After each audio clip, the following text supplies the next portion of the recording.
In this hour, I am thrilled that we have a guest joining us who is an expert on nuclear energy. It's Arnie Gundersen. Arnie's an energy advisor. He's got 39 years of nuclear power engineering experience. He's a former nuclear industry senior vice president. He earned his bachelor's and master's degrees in nuclear engineering. He holds a nuclear safety patent. He was a licensed reactor operator. During his nuclear industry career, Arnie managed and coordinated projects at 70 nuclear power plants around the country. He speaks now on television and radio and at public meetings on the need for a new paradigm in energy production. An independent nuclear engineering and safety expert, Arnie provides testimony on nuclear operations, reliability, safety, and radiation issues to the NRC, congressional and state legislatures, and government agencies and officials throughout the United States, Canada, and internationally. In 2008, he was appointed by the Vermont Senate President to be the first chair of the Vermont Yankee Nuclear Power Plant Oversight Panel. He has testified in numerous cases and before many different legislative bodies, including the Czech Republic Senate. Now, I bring all of that up because Arnie is here to talk with us and to share some information with us that's pretty disconcerting. But he has a background that means he understands these things, and I have a feeling he understands these things way better than we do, and some of his information is really going to take us by surprise. His website, by the way, is Fairewinds, FAIREWINDS.com. Arnie, thanks so much for being with us this evening. Hi, thanks for having me. Well, let's talk about Fukushima. I understand you traveled to the site of the disaster. Well, you didn't get all the way into where the power plants were, did you? No, I was in Tokyo, and then I was at another nuclear plant that is also shut down, but I didn't get into Fukushima. Yeah, but tell us what you did see there. You did some testing while you were there, didn't you? Yeah, there's a large body of good data coming out of a group of citizen scientists called Safecast. They've taken 2 million data points throughout Japan. They're just an incredible volunteer organization. But when I was over there, I brought a Geiger counter, and I just took random soil samples. I didn't look for the highest spot or anything like that. I was there 5 days. I took 5 samples, and when I came back to the States, I declared them through customs, and came back to the States, ran them through a lab, and found that all of them would qualify as nuclear waste if it happened here in the United States. And I think the point I was trying to make by taking a look at that, Tokyo is Japan's capital, mm-hmm. and what would it be like if our capital had that quantity of radioactive waste? How would we feel? And yet within less than 100 miles of Washington, D.C., there's about a dozen nuclear reactors. So it's not implausible that it could happen here. Well, was the contamination that you discovered, was that from the normal operation of these plants, or was that because of the horrible accident that happened? No, we're sure it was from Fukushima. And the way you can be sure of that is there's 2 isotopes, cesium-134 and cesium-137, and those are emitted in a certain ratio, almost 1-to-1. And we saw both of those in exactly the right ratio. So it's certain it didn't come from bomb testing, or it hadn't been on the ground from Hiroshima or Nagasaki, 60 years ago. Yeah. But it came from the accident at Fukushima. So, but what does that mean? I mean, does it mean that somebody's going to die? Does it mean that somebody's going to get cancer from that? Or does it mean anything to find that level of contamination anywhere? Well, it's a public health hazard as opposed to a personal health hazard. And by that I mean there's about 35 million people in metropolitan Tokyo. And when they're all exposed to levels like that, the incidence of cancer is going to be higher as a result. So and they're at a point now where they can't run and they can't hide, but they can take precautions. One of the samples I had was from a kid's school play yard, and it had been decontaminated, and it was still radioactive to the tune of 5,000 or 6,000 disintegrations per second in a kilogram of soil. About 2 pounds of soil every second would be disintegrating at 6,000 disintegrations. So, kids are playing in that. And so, we're advocating taking lots of precautions. The Japanese thankfully take their shoes off at the door, so you're not going to track it in. But especially for the kids, because they're so much more radio sensitive. That means they're more sensitive to radiation than. Well, yeah, and they'll put the dirt in their mouths. You got it. That's what kids do. I was taking the sample, and there were two little boys running around throwing stones at each other. Yeah. Now, you're absolutely right. Yeah. Well, I have triplets who are 8 years old. I know how kids are. Hey, I read an article, and the reason that I actually asked you to join us was because I read this piece, and it actually gave me goosebumps. It was a piece that was about Reactor 4, the Daiichi plant, Reactor 4, written by Akio Matsumura. And I want to share with you how the article begins and share with our audience as well. It says, Japan's former ambassador to Switzerland, Mr. Mitsuhi Murata, was invited to speak at the public hearing of the Budgetary Committee of the House of Councilors on March 22nd, 2012, on the Fukushima nuclear power plant's accident. Before the committee, Ambassador Murata strongly stated that if the crippled building of Reactor Unit 4 with 1,535 fuel rods in the spent fuel pool 100 feet above the ground collapses, not only will it cause a shutdown of all 6 reactors, but will also affect the common spent fuel pool containing 6,375 fuel rods located some 50 meters from Reactor 4. In both cases, the radioactive rods are not protected by a containment vessel. Dangerously, they are open to the air. This would certainly cause a global catastrophe like we have never before experienced. He stressed that the responsibility of Japan to the rest of the world is immeasurable. Such a catastrophe would affect us all for centuries. Ambassador Murata informed us that the total numbers of the spent fuel rods at the Fukushima Daiichi site, excluding the rods in the pressure vessel, is 11,421. This sounds pretty frightening to me, Arnie. And I hate to say it, but it's not over the top. I've been working with Ambassador Akio Matsumura for a year now, and he is as level-headed as any human being on the planet. I was quoted a year ago as saying that if the Unit 4 fuel pool were to collapse or break and run out of water, we would have Chernobyl on steroids. And that's still true today. And here's what's going on there.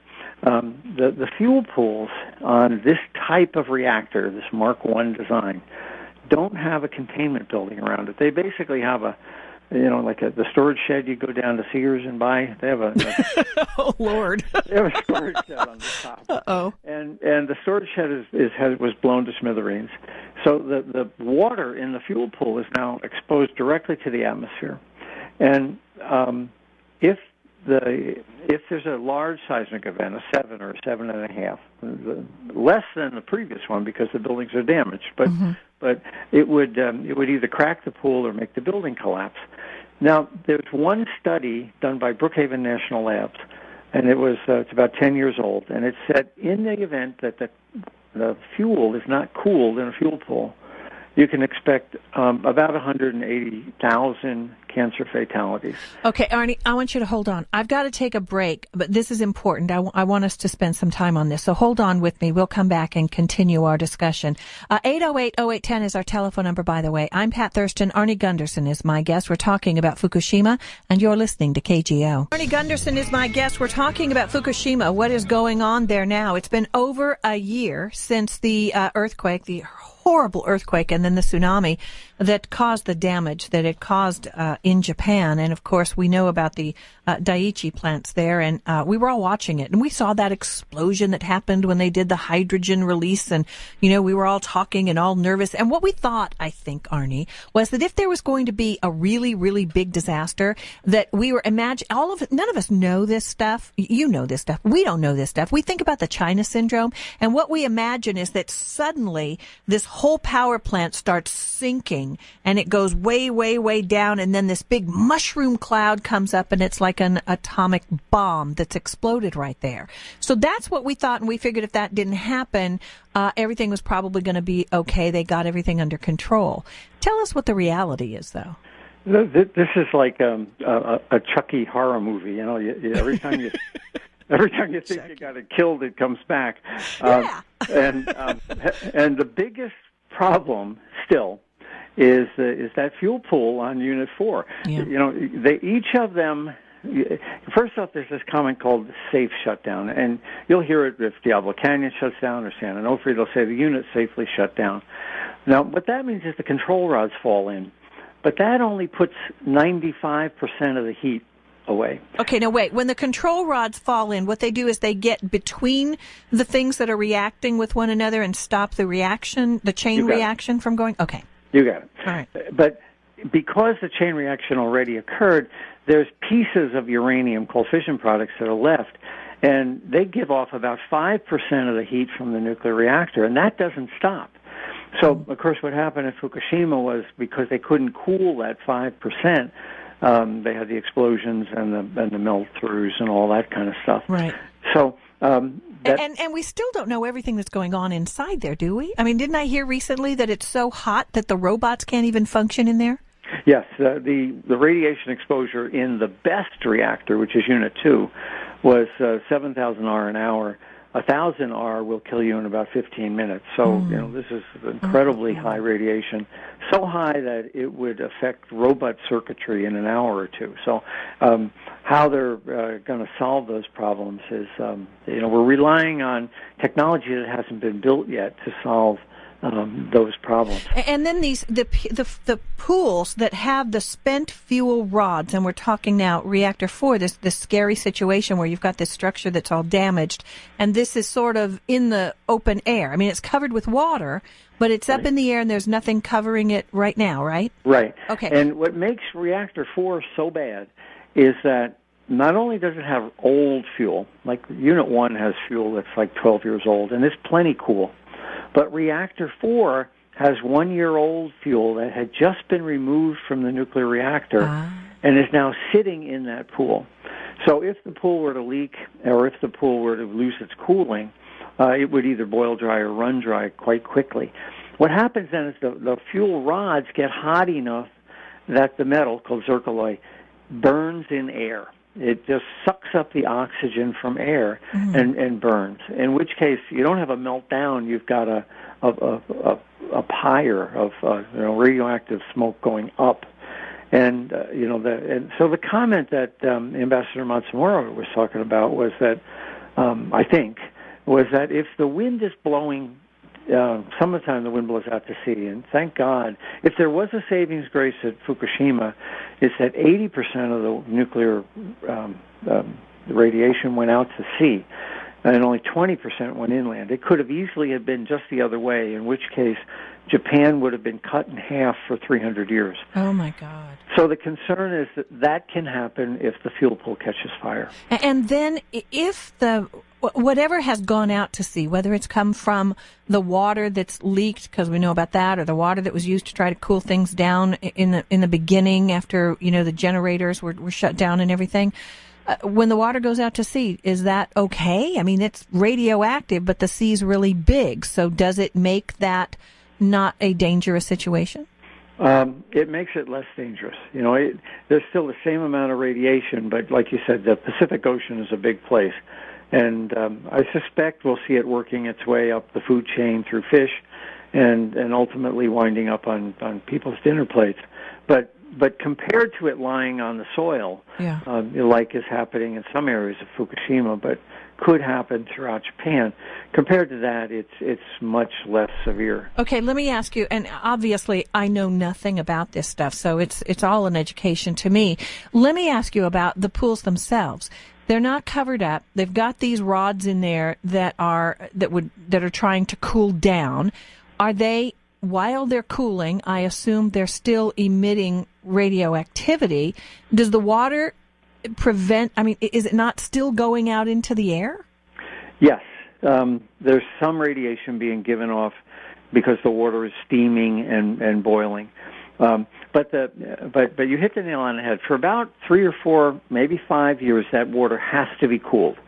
After that, there's probably not much of this heat left, and we're in a different game. But why everybody's paying all this attention to Unit 4 is that we have 4 years to go, and that pool has to be cooled. And if there's a seismic event that either stops the cooling or cracks the pool or knocks the building over, any one of those would cause a chain reaction of things.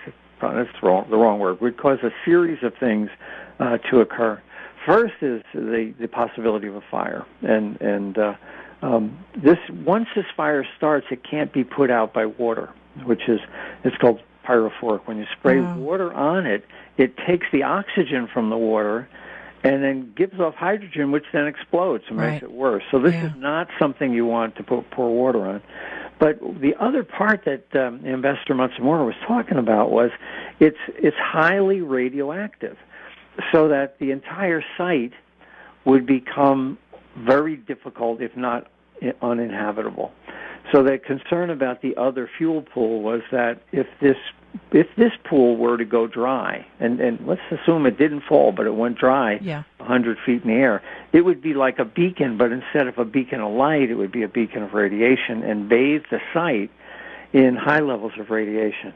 That's not something you want, because it would make work on other units darn near impossible. And if people breathed in the whatever would have been created by the smoke from the fire, would that be potentially deadly to them? Yes. If you look at the people on the site now, they're all wearing pretty good respirators, and they would. But even that wouldn't be enough, because there's something called sky shine. The gamma rays. Forget the particles that get caught in your lungs, but the gamma rays would go up and bounce off air molecules and come down as a shine of radiation over the site. And it would go right through those suits, and the guys would be exposed from the sky shine. So that's the other concern. Holy mackerel, I never heard of anything like that. This is really scary. Now, all right, let me ask you this. Because when this thing happened, there were so many people who were talking about what could happen, what wouldn't happen, what the good news is, what the bad news might be. But one thing that we always heard, and I want you to tell me if this is true or not, we heard that even in Chernobyl and even at 3 Mile Island, no one died as a result of those accidents. Is that true? Well, no, it's not true. It's not true at all. There's a lot of good peer-reviewed data coming out at 3 Mile Island that now shows that about a 10 to 15% increase in lung cancers in people that were in the vicinity of the plant in the first 10 days of the accident. And the guys, Dr. Steve Wing is the guy who's done studies, and like I said, it's peer-reviewed. There's also a study out of Pittsburgh now showing a statistically meaningful increase in leukemias. But, you have to wait a while for these cancers to develop. So the NRC, the Nuclear Regulatory Commission's website, says nobody was killed, but they're just wrong.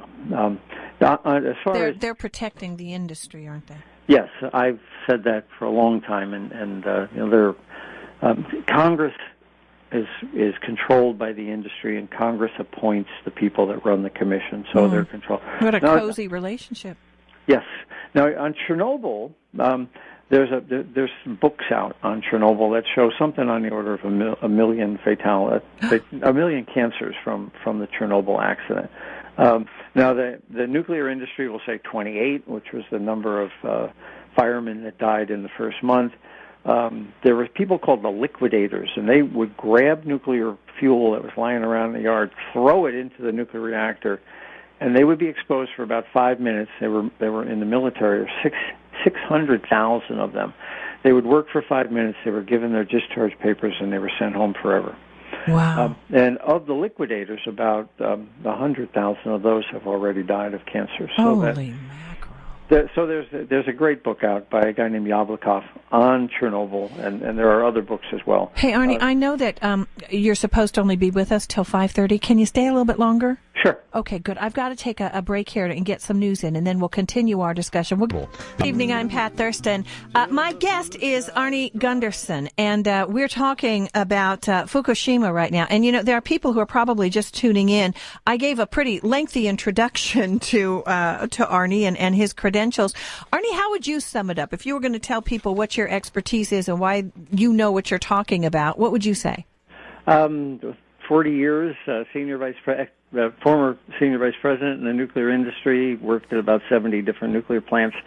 And as far as Fukushima goes, one of the divisions I ran built nuclear fuel racks for boiling water reactors identical to Fukushima. So when we talk about the nuclear fuel pool in Fukushima, I can close my eyes and see what it looks like. Wow, no kidding. I've got so many questions for you, but I do have some listeners who've been waiting patiently. I'm going to let them get in on our discussion, okay? Okay. We'll start with Karen. Karen's calling from San Francisco. Hi, Karen. Welcome to KGO.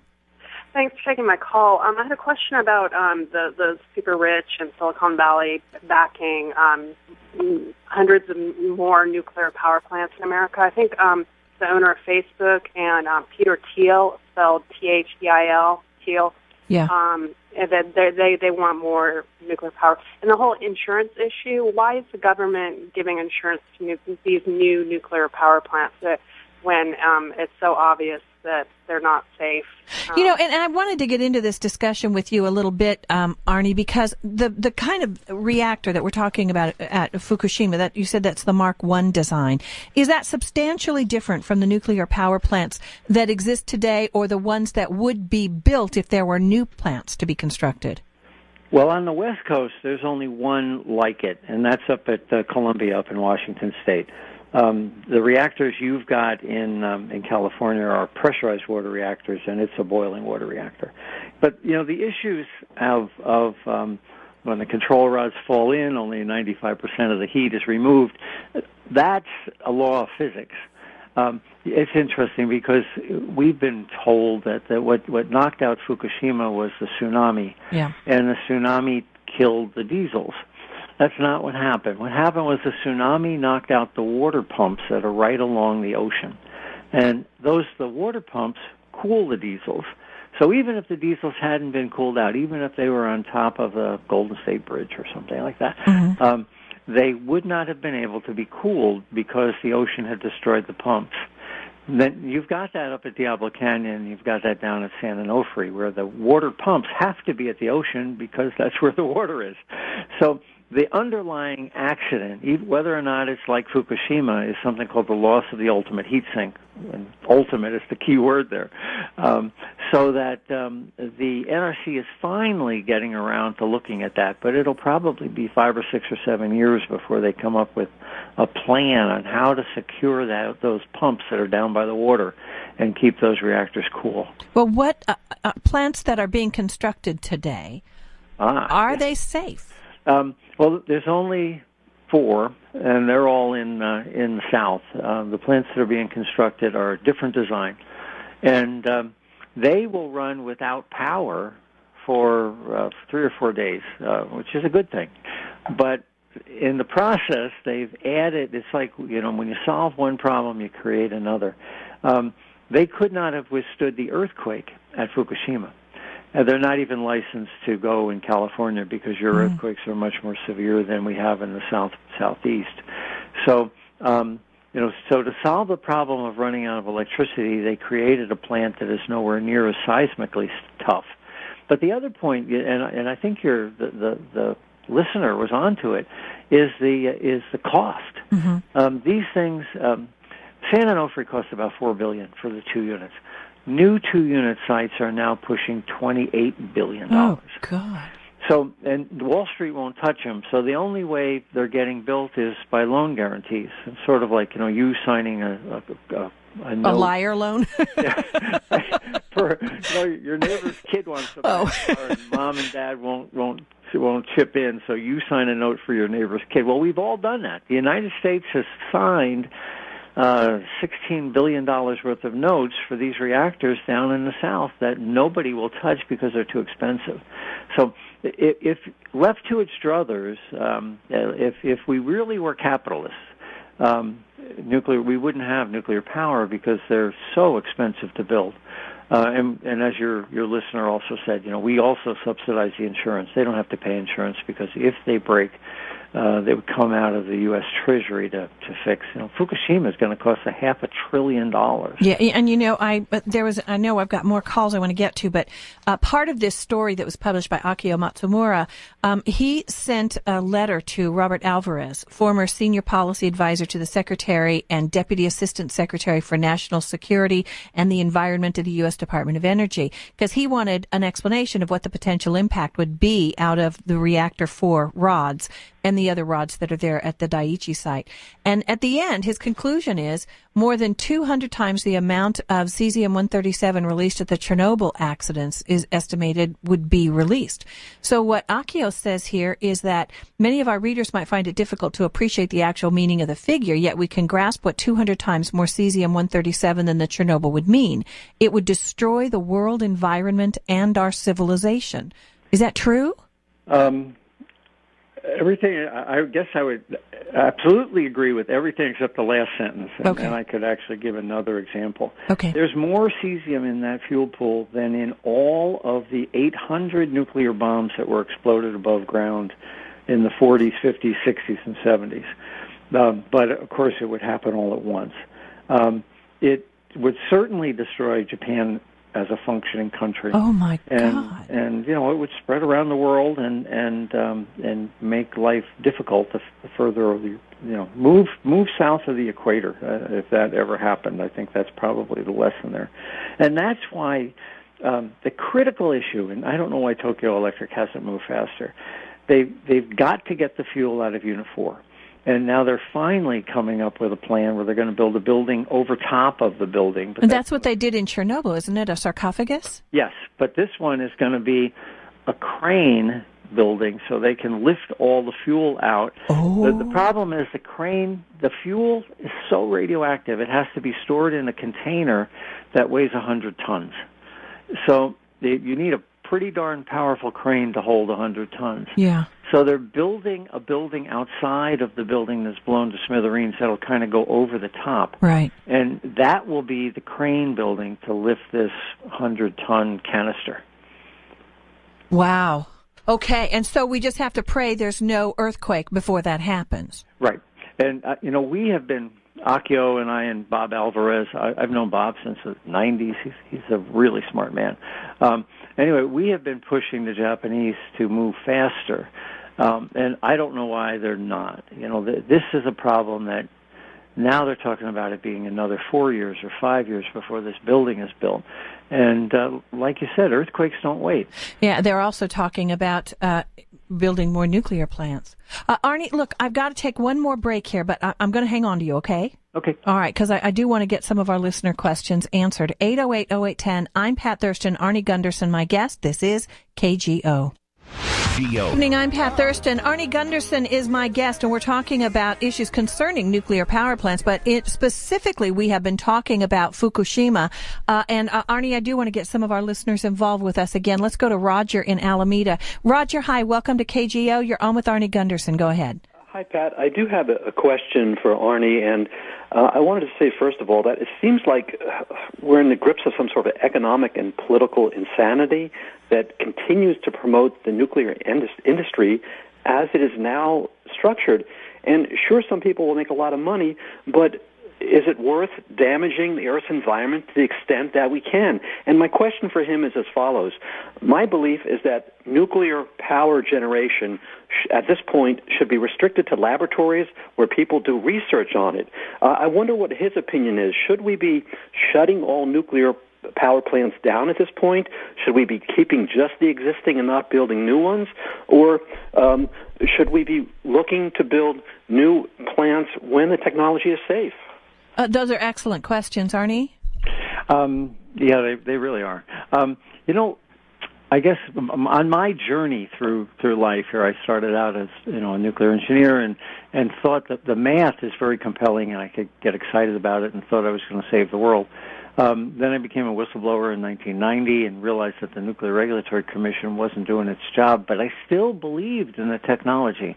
And then Fukushima came, and it convinced me that we are not smart enough for this technology as a race. People are just not smart enough. Mother Nature will figure out something that can destroy one of these. So, but yet we can't shut them all down tomorrow. I have gone on record with the Nuclear Regulatory Commission. There's 23 plants in the U.S. that are just like Fukushima, and those should be shut down. But as far as the other 80, I don't think we should relicense them, but I don't think as a nation we can just unilaterally shut them down tomorrow. It's a technology that can destroy a country. Nikolai Gorbachev, in his memoirs, said that it wasn't perestroika that destroyed the Soviet Union, it was Chernobyl. Mm-hmm. And, of course, we're watching it pan out over in Japan as well. And, you can have 40 years of good days and one bad day, and you're toast. And I don't think we really comprehend that this is a technology that can destroy a country. Yeah, and taking risks like that. Now, I have heard people speak of with great hope about using thorium as a fuel, and they say that many of the problems from using I don't know the difference between these fuel types, but what we're currently using, which I guess is uranium, right? Yes. Okay, so the difference between thorium and uranium, that if you were using thorium instead of uranium, you wouldn't have the problems that were resulted in Fukushima. Is that true? Well, you'd have different problems and probably lesser problems, but, it gets back to money. All of these concepts are so expensive in comparison to conservation or solar or wind that the crossover occurred this year, that, new solar and new wind are cheaper than new nuclear. Mm. And so, I guess my point is, why do we want to invest in a technology that has the potential to destroy a country when you can use smart grids? And I think what's happened in the 20th century, we needed big power plants, but now with smart grids and computers, we can put little power plants all over the place, and they can communicate with the computer. Yeah, that's what my friend Harvey Wasserman has been saying for a while. Oh, there you go. Okay. Yeah. And, so the old paradigm, it's almost like the Maginot Line. And, we built this thing in France to fight World War I, but the technology changed and World War II just did an end run around it. And these central station plants are huge investments in a Maginot Line fighting a 20th century war, when in fact in the 21st century we can have a different paradigm if we choose to. All right. Well, let me be selfish. What's happening in Japan right now, and we know there was the ghost ship that was found in all of this. I read recently about something that apparently happened a year ago, that Hillary Clinton signed some deal with Japan that we weren't going to be testing products that came to the United States. We're in California. We're like in the line. You cross the ocean, there we are. Can we eat the fish? Can we eat the seaweed in that our sushi is made from, that comes from Japan? Is this safe for us? Are we going to be impacted? And why did Hillary sign that? Isn't that kind of scary? Is it true? I think your wife told me this, that after she signed that, it was like within a month, the EPA said they were no longer testing. Right. I call it don't ask, don't tell. Don't ask, don't tell, die. Yeah, she won't ask the Japanese what's in it, and they won't tell us what's in it, and everybody will be happy. Yeah. It's interesting because I was an expert witness on a case out here at Indian Point, and the people that own that reactor, I found some documents in the legal process, and one of them was a note from the executive saying that Hillary Clinton had been at their plant and they had a minor leak, nothing like a Fukushima, minor leak, and she was threatening congressional hearings because her house is only 10 miles away. Mm. So, I think what's good for the goose is good for the gander. Yeah. And we really need it. We need monitoring of the food. And it's all been about money, though. It's really been protecting the Japanese economy and protecting Tokyo Electric. And the decisions we're making to not monitor food are really because of the fear of losing money. I think we should be monitoring food. If the feds won't do it, then universities should. that you had a scare recently where somebody came up with a study about iodine in seaweed. That study was done right after Fukushima, and of course iodine only has an 8-day half-life, so there's no more iodine in the seaweed. But we're getting studies out of the Cascades all the way down into Southern California, where we're seeing cesium in pine needles and cesium in the ground up in Oregon and up in Vancouver. Not a lot, but I guess what my biggest concern is that this stuff it's called bioaccumulation. It works its way up the food chain, and sooner or later we're going to wind up seeing it in salmon and tuna and barracuda. The top of the food chain animals, and we're not testing, and that it frightens me that we're not testing.